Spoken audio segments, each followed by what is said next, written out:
పూరా లోకల్. నమస్తే, welcome to పూరా లోకల్. ప్రస్తుతం మనం గాంధీ భవన్ లో కాంగ్రెస్ పార్టీ సీనియర్ నాయకురాలు వరలక్ష్మి గారితో ఉన్నాము. సర్పంచ్ ఎలక్షన్లతో ఇప్పుడు కాంగ్రెస్ ప్రభుత్వం ముందుకెళ్తుంది. నోటిఫికేషన్ కూడా రిలీజ్ చేసింది. బీసీలకు అన్యాయం చేసింది, 17% రిజర్వేషన్లు కల్పించి సర్పంచ్ ఎన్నికల్లో అని బీసీ సంఘాలు నిరసన తెలియజేస్తున్నాయి. ఏం చెప్తారు? నేను ఏమంటానంటే 2004లో కూడా వైఎస్ రాజశేఖర రెడ్డి గారు బీసీలకు, ఎస్సీ ఎస్టీ మైనారిటీలకు అందరికి అవకాశం కల్పించింది. అసలు సామాజిక పరంగా సామాజిక బాధ్యత వహించేదంటే కాంగ్రెస్ పార్టీ మొదటి నుంచి కూడా. వాళ్ళను రాజకీయ పరంగా పైకి తీసుకొచ్చింది. ఎక్కడో అసలు చదువు లేకున్నా కూడా వాళ్లకు అప్పుడు ఎంపీపీలు, జడ్పీటీసీలు, జడ్పీ చైర్మన్లను చేసి ఆనాడు మహిళలను కూడా, అట్టడుగు వర్గాలను కూడా పైకి తీసుకొచ్చింది కాంగ్రెస్ పార్టీ. కాబట్టి ఏ రోజు కూడా కాంగ్రెస్ పార్టీ తప్పు చేయదు. ఖచ్చితంగా బీసీ వర్గానికి కావచ్చు, ఎస్సీ ఎస్టీ వర్గానికి కావచ్చు, అన్ని వర్గాలకు సమానమైన అవకాశాలు ఇచ్చేది కాంగ్రెస్ పార్టీ. ఈ రోజున జరుగుతున్న సర్పంచ్ ఎలక్షన్లు మేము కామారెడ్డి డిక్లరేషన్ ప్రకారంగా 42% మేము ఇవ్వాలి. బీసీలకు 42% ఇవ్వాలి. బీసీలలో అనేక వర్గాలు, అనేక కులాలు ఉన్నాయి. 42% లో భాగంగానే మేము 4 సార్లు మేము ఢిల్లీలో కొట్లాడడం జరిగింది, అసెంబ్లీలో తీర్మానం చేయడం జరిగింది, కేబినెట్ లో తీర్మానం చేయడం జరిగింది. ఈ తీర్మానాన్ని మేము ఎక్కడికి పంపించాలి? కేంద్ర ప్రభుత్వానికి పంపించాలి. కేంద్రంలో ఉంది మా ప్రభుత్వం. అయితే మేము ఆ రోజు తెలంగాణ రాష్ట్రాన్ని ఎట్లా ఇచ్చినామో, ఎట్లా డిక్లేర్ చేసినామో అదే విధంగా ఈ రోజు బీసీ డిక్లరేషన్ కూడా జరిగేది.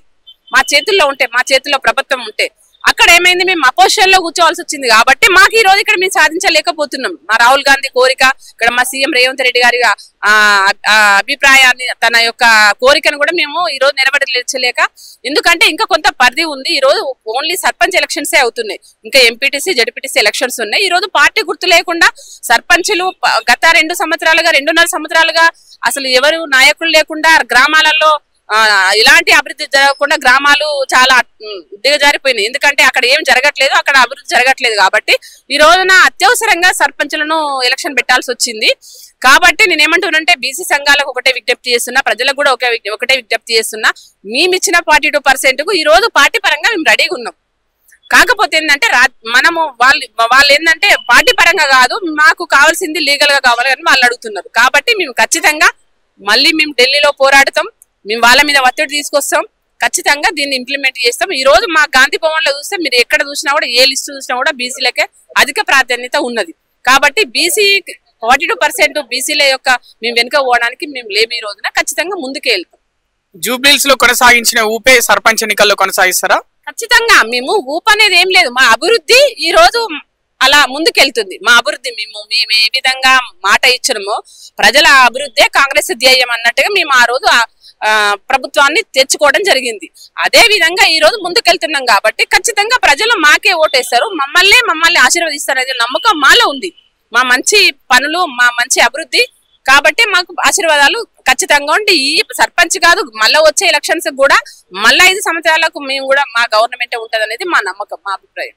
ఇందిరమ్మ చీరల విషయంలో అవి ఒక యూనిఫామ్ లాగా ఉన్నాయి. అన్ని జిల్లాల్లో, గ్రామాల్లో ఇస్తున్నారు, కానీ మరి పట్టణాల్లో ఎందుకు ఇవ్వట్లేదు? అంటే సర్పంచ్ ఎన్నికలు ఉన్నాయని గ్రామాల్లో ఇస్తున్నారు, పట్టణాల్లో ఇవ్వట్లేదు. ఎన్నికల కోసమే ఇందిరమ్మ చీరల పంపిణీ చేశారు, యూనిఫామ్ లాగా ఉన్నాయని అంటున్నారు. ఏం చెప్తారు? ఏంటంటే గ్రూపులకు వాళ్ళకు యూనిఫామ్స్ చాలా నచ్చాయి. ఎందుకంటే ఎక్కువ తక్కువ లేకుండా ఒకే విధంగా మేము వెళ్ళాలనేది మాది.